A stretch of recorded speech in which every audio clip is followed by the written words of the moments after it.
इस घटना से आतंकी क्या संदेश देना चाहते हैं?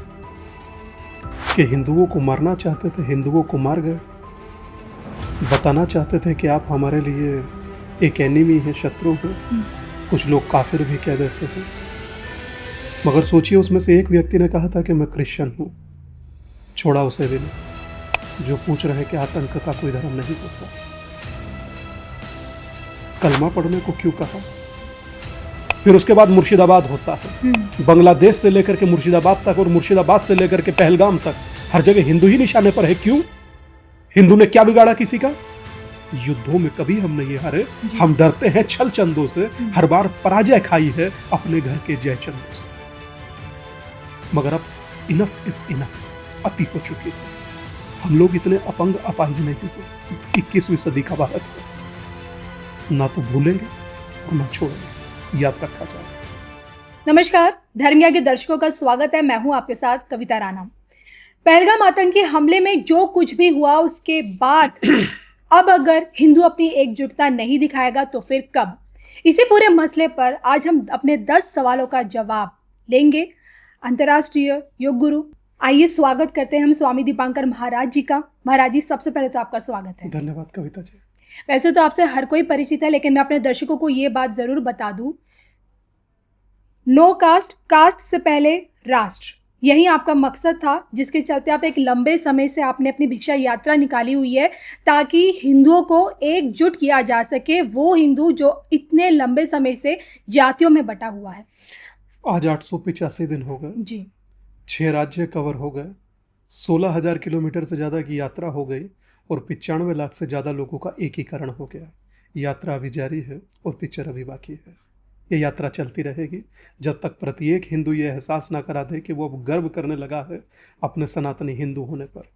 और मुझे लगता है कि छुआछूत और भेदभाव की करो विदाई, हिंदू हिंदू भाई भाई।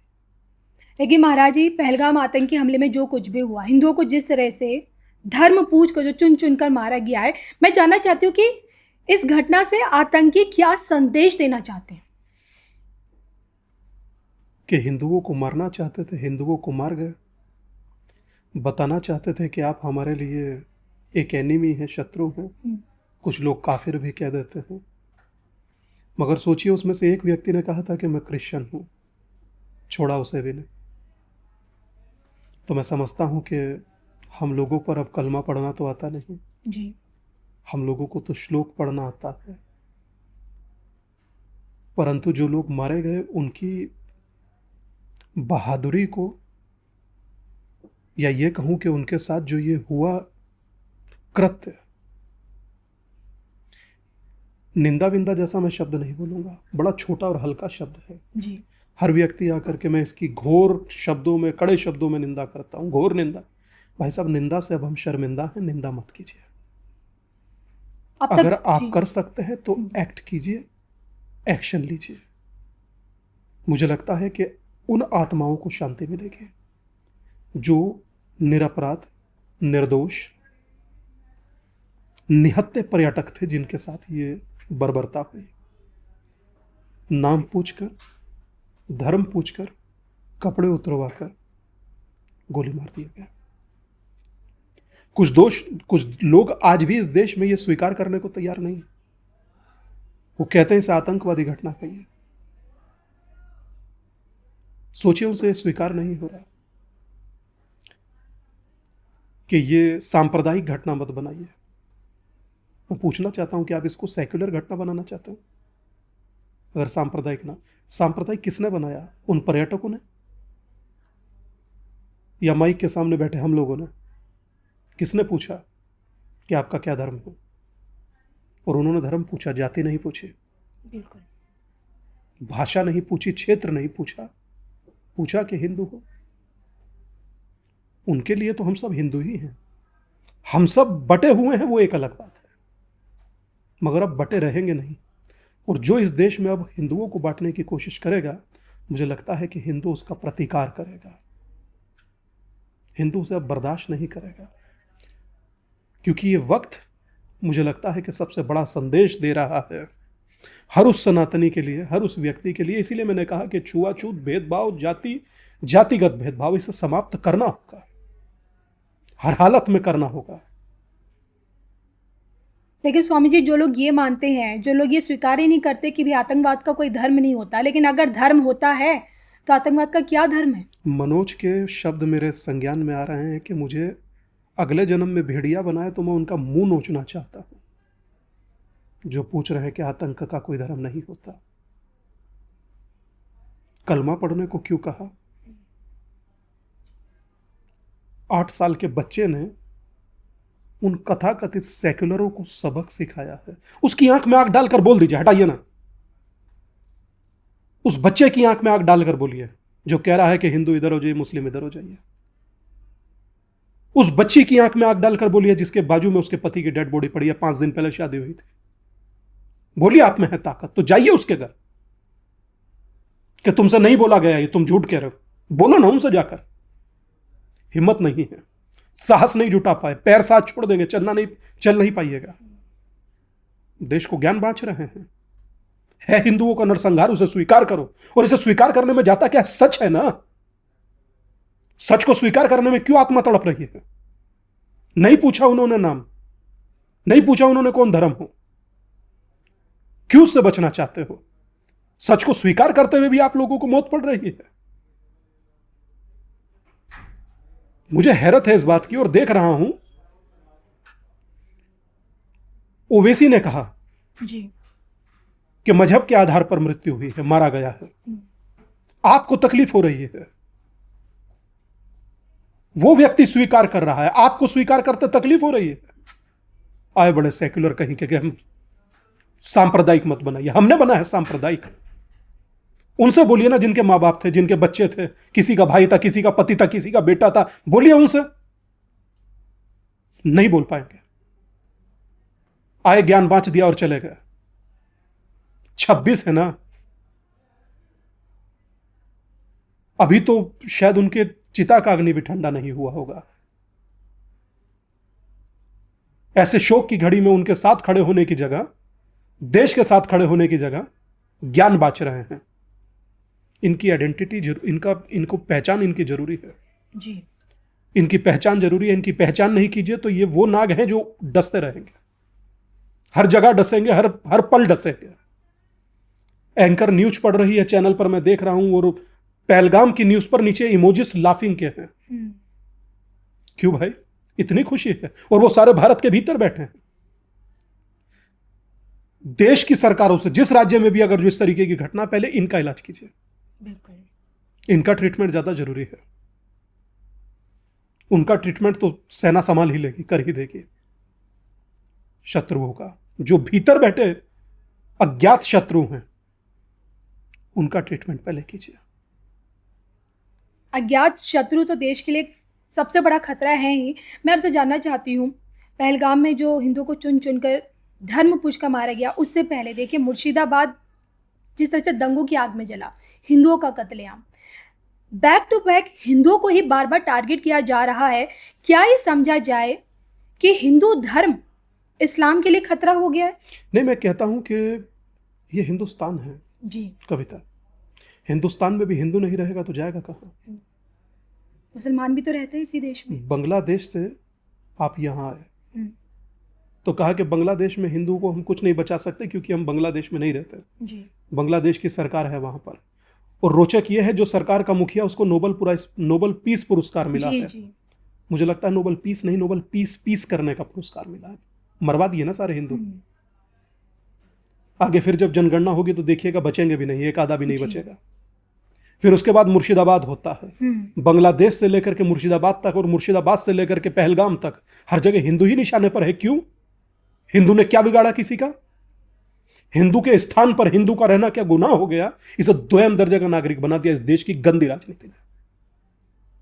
हिंदुस्तान में हिंदू को 80% होने के बाद भी बेचारा मर रहा है।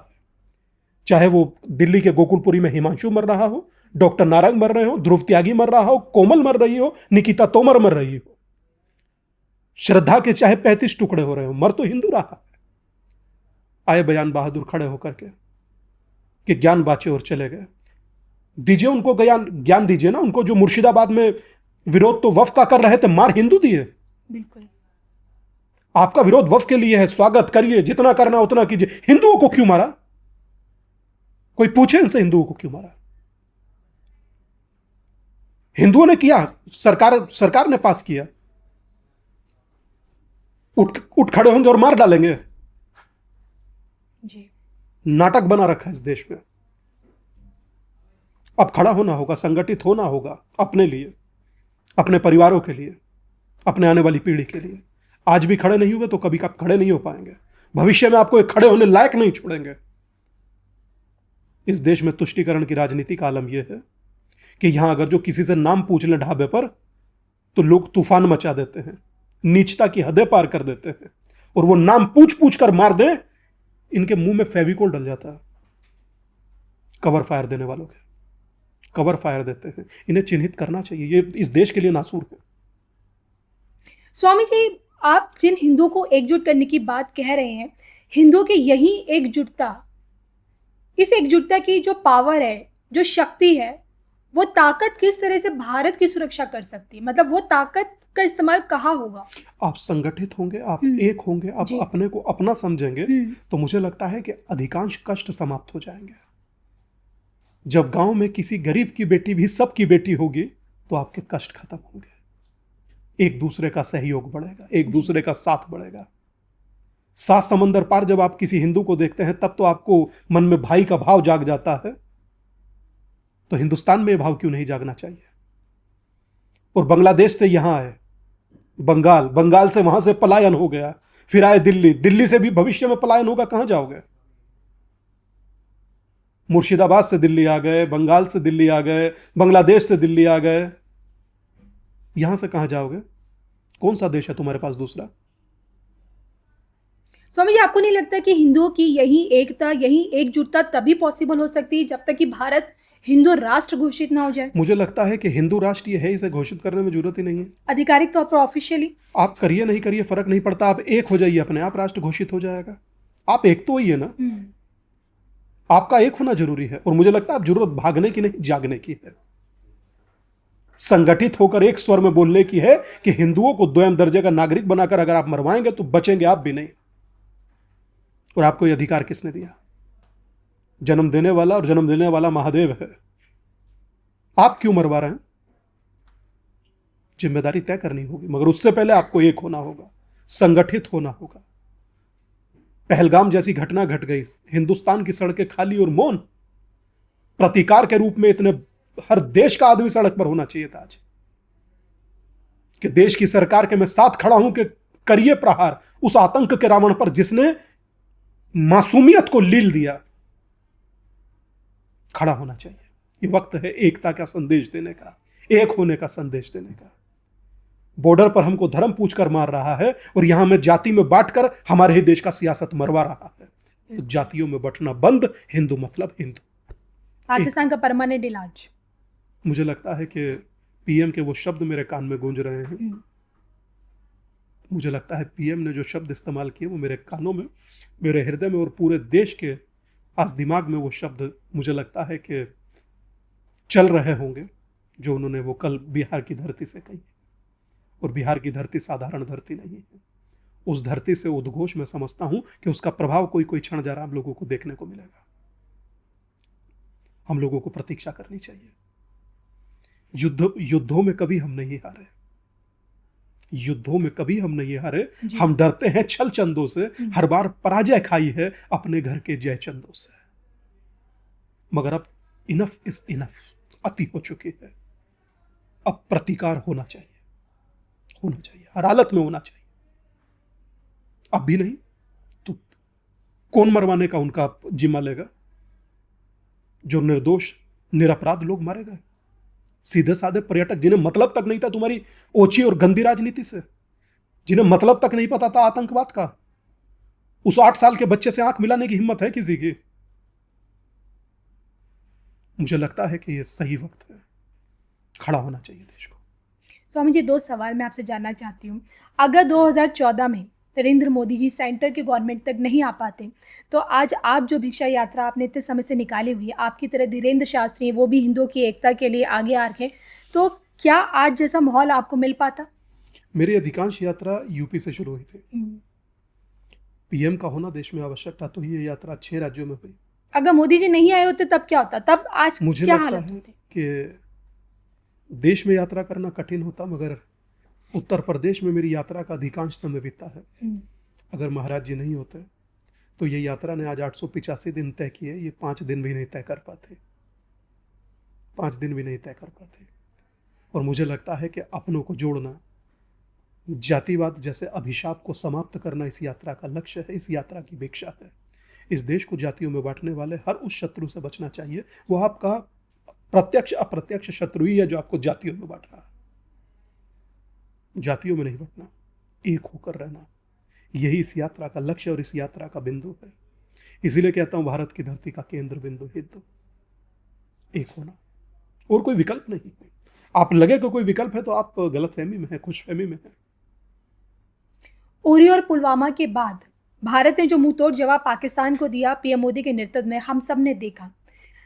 पहलगाम में जो हुआ, इसका भी माकूल जवाब दिया जाएगा। हमें उम्मीद है पीएम मोदी जी इसका कड़ा जवाब देंगे। लेकिन मोदी जी के रहते पाकिस्तान को किसी से सबक सिखाया गया है, 2 बार हमने देखा है।